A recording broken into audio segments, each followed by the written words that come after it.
Hello everyone, it's me again. It's the 30th of January, still cold. And by the way, this cardigan that I bought, how to show you, hold on. Oh yeah, this cardigan I bought only for 60 baht, secondhand. I've been struggling with what to show you, what to talk about, because there's so many videos about Thailand, so many videos about life in Thailand, where to go in Chiang Mai, when to come, la la la, so many videos. So I'm just gonna try to tell you now the misconceptions about Thailand while I'm gonna be cleaning, because my house is a mess. I live alone now, but I don't know how this happens. It's a total mess. So let's go. The first misconception that I want to tell you about is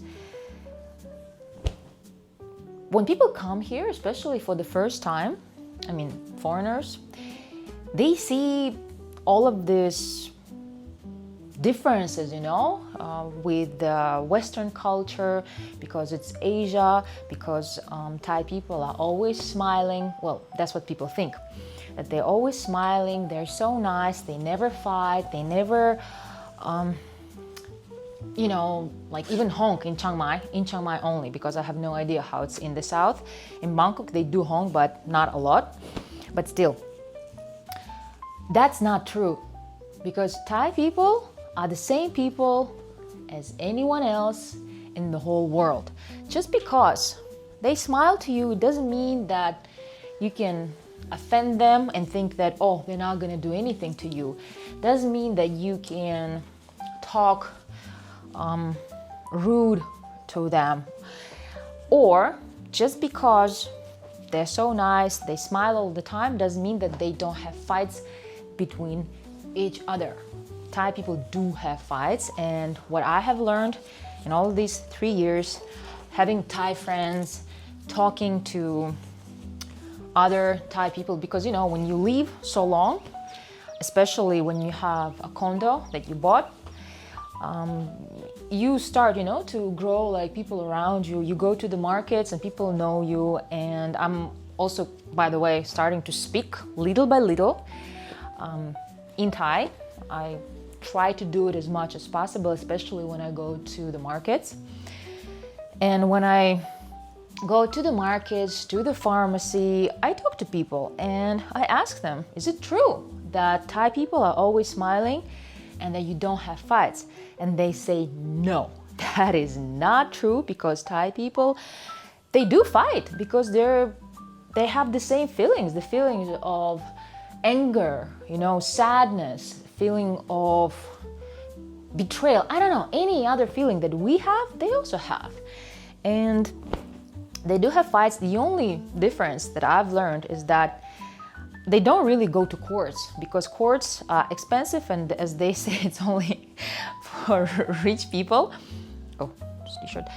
And they don't go to courts. If they want to have a fight, they just fight with each other, they smack each other. And by the way, there was recent news where a Thai person killed a guy on the road. Like one Thai killed another with a gun. Like there was something, I don't know, maybe a traffic or somebody cut another person. So he takes the gun, he goes out and he just poof, poof. And it's over for the guy. That's the first misconception, because we have one neighbor and he told me that he's from Germany, and he said, oh, I recently went back to Germany, and Germany, people there are so rude. Oh, I felt so not comfortable, but here people are non-confrontational, nobody is fighting. I'm like, I don't agree with that, Thai people are the same people as anyone else, with their feelings, with everything, They're not they're not this kind of people who just sits there and smile 24/7. Then another misconception is Thai girls are so dangerous, and all of these poor white guys come, they fall in love with them, and then all of these Thai girls, they take everything away from them. When people say that, I'm like, what are the chances to marry a wrong girl in your own country? Like, probably they're gonna be the same. Because I have some Thai friends who are girls and they have foreign boyfriends, and there are some who are married to like guys who are the same age, maybe a little bit older. And what I understood, like, and they live good, like all the Thai girls that I know with foreign boyfriends, they all live good. What I've learned is that it's very important where you get yourself that girlfriend, because what I've learned, I might be wrong, so please correct me. There are girls who have a certain name. They're called the bar girls. And usually, all of these old guys, sometimes not even old, but like in most cases, right? It's just an old guy who's in a pension. He comes to Thailand and then he sees all of these women who are so nice to him. He thinks like, oh my God, I'm in heaven. So where do they usually hang out? All of these old guys, they go to bars. And that's where they usually get their girls. And the bar girls, anywhere in the world, including Kazakhstan, including Europe, might be bad. They might have a bad background. They also might have good background, right? But if we talk about this danger of being ripped off or scammed off, you have to be careful, where you pick up the girl, what kind of a girl you choose.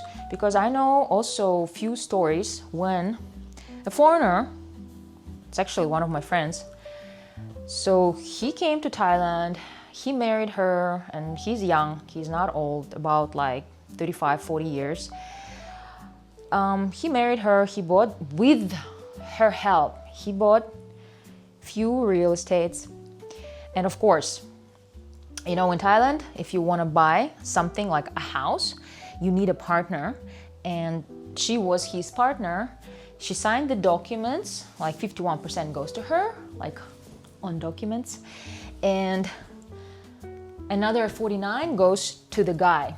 But when they do that, they also, the girl, the Thai girl, signs a document where she says that she is refusing to have any rights, or she gives away her rights to the guy, so that if they divorce, it would be easy, for the guy to just get his stuff and go away.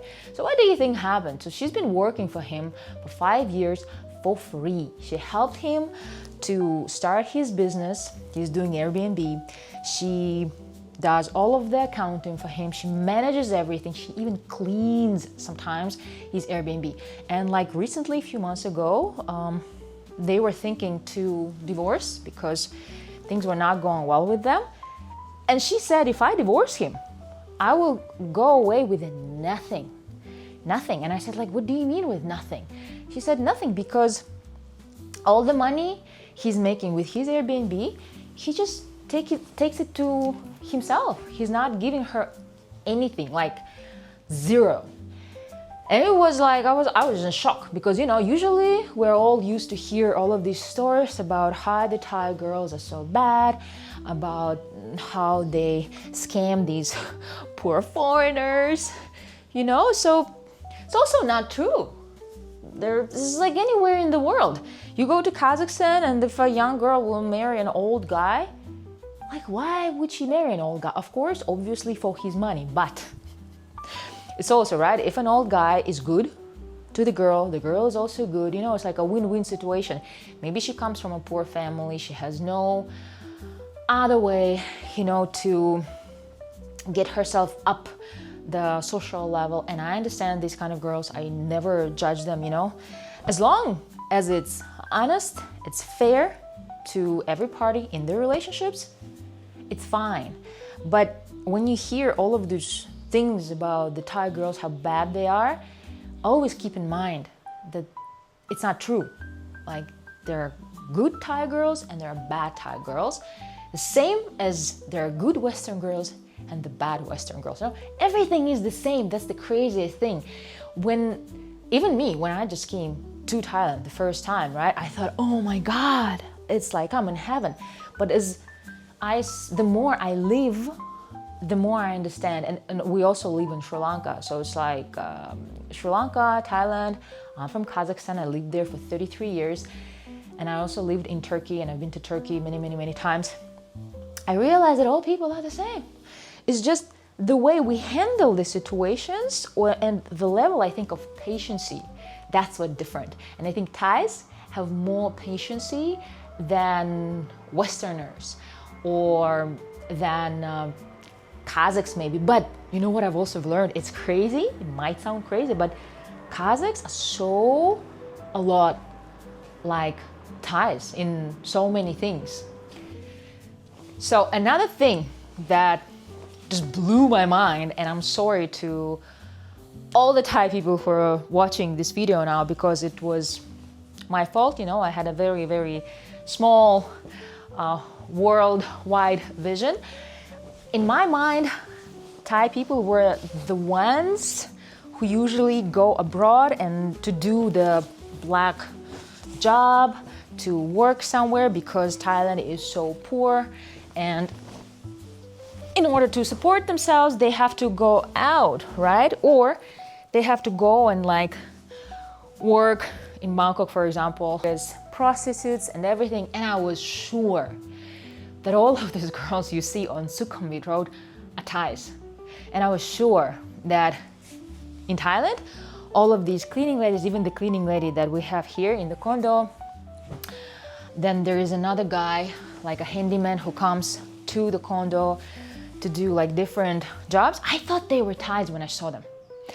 But as I, leave here in the condo or just around, I go to the cafes, I've learned that all of these people who do this kind of job, like cleaning, working in the cafes as people who wash the dishes, all of those like jobs that are considered like a black job, or how you say, dirty job, something like very low class people do. I always thought that these were the same Thais, but no, apparently Thais, for those kind of job, they use people from Myanmar, they use people from Laos, and all of these like prostitutes you see at Sukhumvit Road, not all of them are Thais, actually.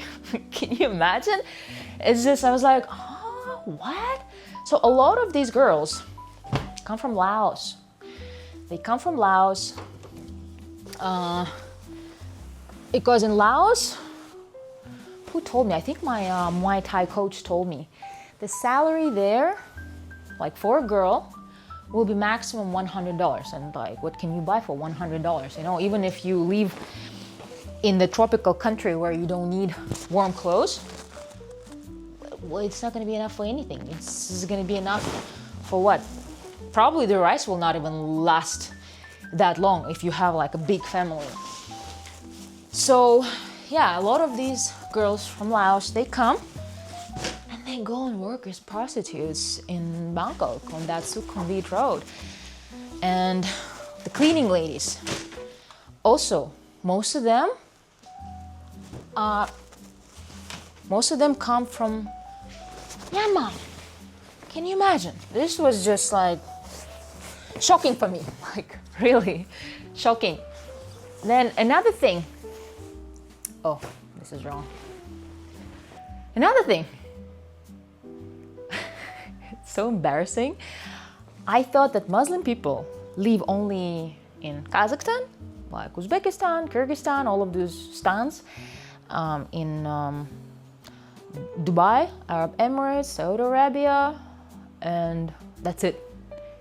And I didn't understand that actually it's a religion and anybody can become a Muslim, anybody can become a Christian, right? So I had no idea what is going on. And then how I understood that. So I had my visa with one of the Chiang Mai school, because I applied for my educational visa and I had to learn with them. So I just randomly was riding around Neiman and I found this school. I'm not gonna mention their name, at least for now. It didn't end up well for me.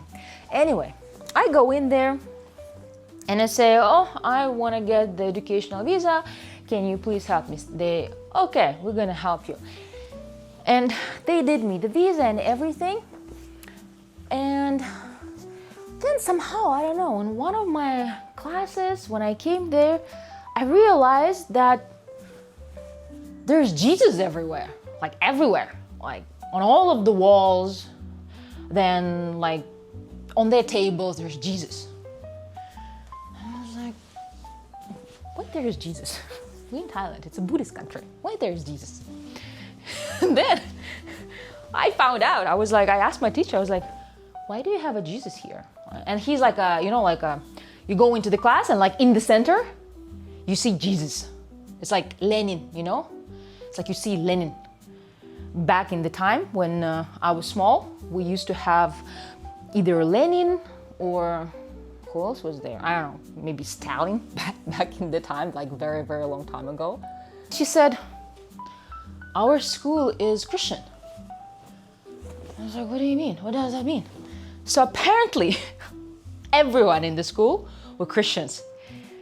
And how is that not a discrimination? You know, for me, it was shocking. Even though I come from a Muslim country, well, little remark, Kazakhstan is a secular country where the government and the religion are different. Like they're separated, and whatever our president or our government decides to do never depends on the religion. But 80% are Muslims. I'm also supposed to be a Muslim, but I'm not. I believe that there's only one God. You know, I believe in the universe and energy and all of those things. And here, after that, I started paying attention more and more. And I've realized that even the students, they're all Christians. And I'm the only Muslim, you know? Even like when I was filling in my application, I skipped the clause where it says religion. I just didn't write anything. I just skipped it. And then I saw with just corner of my eyes that it's written there Muslim. I'm like, what the hell? I'm not a Muslim. But I didn't say anything, whatever. But then when I started learning, I met all of these people who are all Christians. Like every teacher was a Christian. The director was a Christian. And how I started paying attention to that also because like the energy was kind of weird. The director would never say hello to me. She would be like this. And maybe that's why their attitude was a little bit different to me. And just in the end, I think I've spent only like 4 months there and I left, not because I'm a Muslim and they're Christians, but because I just didn't like that school. And guys, also be very careful when you choose yourself a school, when you want to apply for the educational visa, because my school was horrible, was bad. I didn't learn anything there, like maybe like a few new words and that's it, but it was like 6,500. And I think that's all for today. That's all of the things, misconceptions, and some of the things that I've learned that I have to tell you today. Tomorrow I will think about something else and let you know. For now, bye-bye.